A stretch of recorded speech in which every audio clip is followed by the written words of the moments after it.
Every time I go to watch a movie, it's very, very simple in terms of how I determine that it's good, okay? Does it have good depth? Example, Arrival, great movie, okay? Does it have plot twists and real risk? Do good people die, okay? Attack on Titan, okay? And does it feel like the producer tried to value my time while encouraging smart thinking and insane sound design, great music, Hans Zimmer?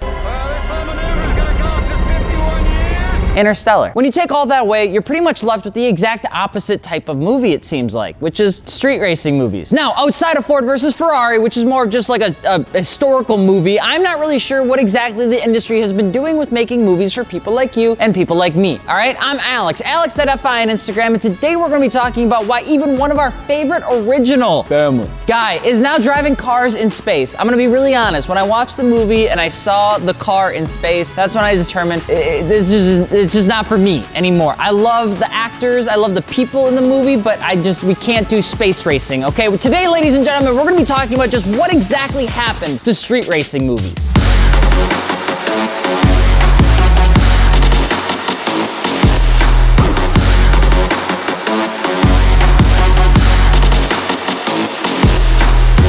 They actually put a car in space. I don't even know what to do with that information. Now, before we get into the Fiero flying rocket ship, don't forget to subscribe. And of course, as you're getting the good old tax returns right about now, you might be wondering what to do with it. I'm gonna be really honest with you, the answer is just to build your car, okay? There's a lot of cool things and responsible things that you could do. You could build your car and it'd be super dope. You can finally get a set of wheels or tires that you're looking for, mounted, balanced, and for free, shipped to your door from fitmentindustries.com. And if you're looking at our own signature wheels, the wheels that we made for you, check out Novio Wheels. We can get them over to your door in 7 days or less, which is actually pretty dang cool. I don't care what you say, it's awesome, all right? And I'm gonna keep talking about it. Be glad that it's not a Squarespace ad. And if you haven't yet, drop your favorite street racing movie in the comments below so we can either judge or agree with you. I would argue that the fourth Fast and the Furious is the second best one outside of the original. Mostly just because the first one, everything in the movie looks very warm. Like the actors look like they're constantly sweating. It's just a very uncomfortable time to watch a movie. So what's the deal with street racing movies? The first place we obviously look to are the original, like the Fast and the Furious. The iconic movie that had more questionable one-liners than Shrek. And it would spawn the energy that I believe the enthusiasts, the youth needed to have, all right? That they needed to have in the early 2000s to actually look at an unreliable Mazda and say, I really want that. And it did that. 110%. People like Sam, without a doubt, and me too, can attribute some of the OG days of wanting to get into the car scene to a movie like The Fast and the Furious. And it could make you even want to have the cars that you saw in those movies. I would argue that as you came out of the 90s and into the early 2000s, that movie spawned a lot of people wanting to jump into Japanese tuner cars. Now, you had racing, you had hip-hop music, you had a relatively decent cast too, and a story that was just believable enough for people to want to get into the automotive culture. I mean, sure, they were jumping from semis to cars and stealing VHSs, but really at the end of the day, it was like a mini heist street racing movie. It was good, it was cheesy, and I'm gonna be honest, if it's still playing on FX when I'm at my mom's house, I'm gonna leave it on. No Speed Racer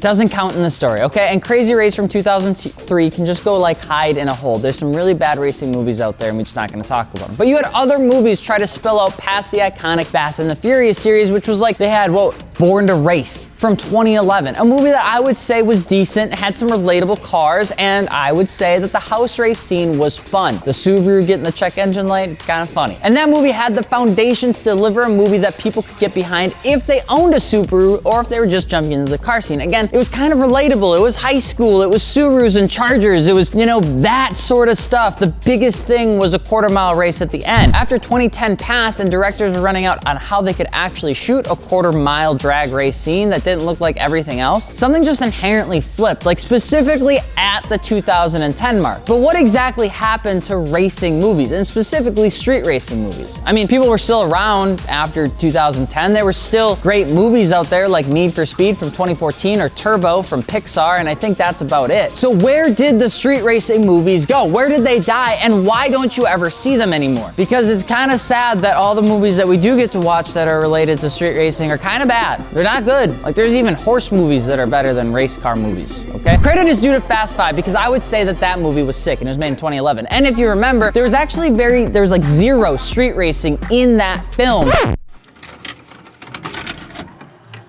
I got 100,000 says I can take you all in the next quarter mile.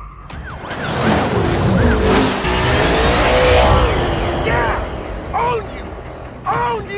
But the Universal Pictures had Adam Ferguson had clearly laid out to the people of the series that sort of street racing thing was going to end with this movie. The sunset of drifting, drag racing, and NOS underground hippity-hoppity music, because of nothing more than him saying that there was a lack of community size that would actually come to buy tickets for a street racing movie. Stating the question putting together Fast 5 was, can we take it out of being a pure car culture movie and bring it into an action franchise? If these movies were still about street racing, there would probably be a ceiling on how many people would buy tickets. I'm gonna be honest, most car people are relatively extremely cheap. Like if it was up to me, I would just go watch one movie and then sneak into the other movie because it would be cheap, but that's besides me. And to be fair, the Fast 5 movie was really good. They brought the team together, all right? They had Han, which was awesome. They made it a little bit better of an actual movie, gave it a little bit of depth, put some risk into it, and damn, I don't care what you say, the vault scene is a serious heater. But it didn't have any street racing. It didn't have no Bow Wow. It didn't have no Kid Rock, okay? I want Tokyo Drift 2. And I was a little bit sad when there was an opportunity to race that blue GT3 RS, and then they just completely skipped over it because they knew they would have spanked its ass, but that's all right. And as the movies grew, so did the obscurity. Why you're wondering why street racing movies have started to go away is because people just didn't really watch them. Then there was a cap. Racing scenes went away, and now you have really whatever Fast 9 was. But to be fair, it was really always about the money. Some of the lowest grossing movies of like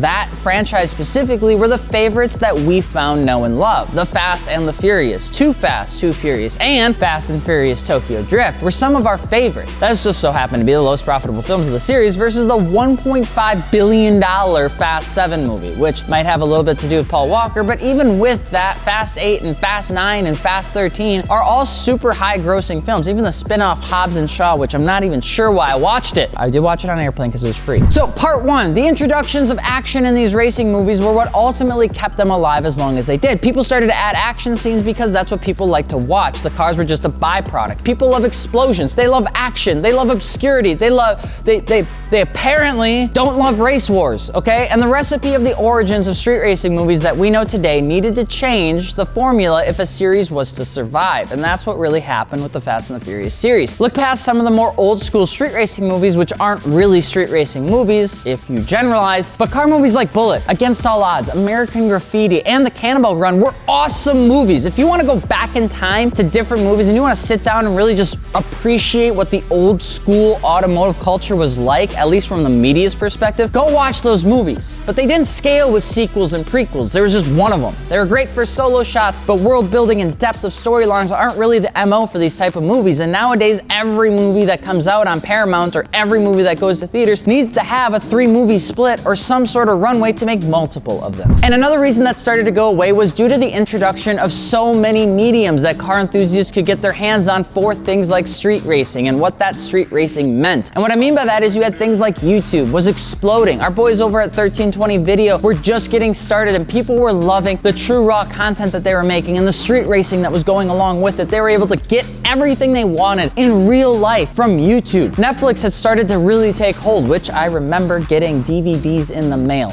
okay? We could get 2 at a time. We didn't want the 3 because that was too much money, but we got the 2 at a time. It was awesome. We thought the streaming was ridiculous because the movies that they had to stream were terrible, but that's fine. The actual entertainment industry grew substantially, and with that came the media made to support all hobbies in the world. You had shows being made left and right, up and down, and big media channels that were still just trying to make it big on the big screen where the money was truly made, the theaters. And that needed to be the best content that they could possibly make. It needed to be A+ stuff. No risk, high reward, and everything a normal Joe Blow would want to watch so that they could make sure that somebody would buy a ticket for their movie. What they want? They want explosions. They want Michael Bay sort of. They don't want no pizza boy statements. They don't want no Supras. They want explosions, all right? So what happened with street racing movies? Well, people kind of ended it.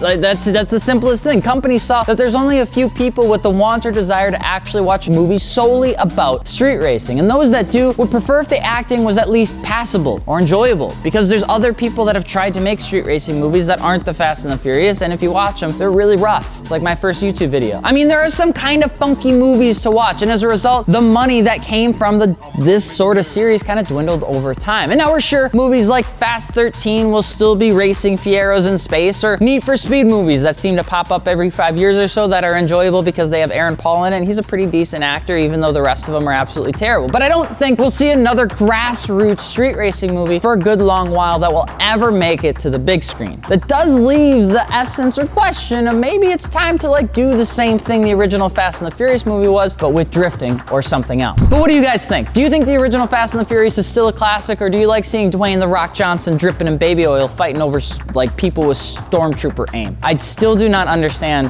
how.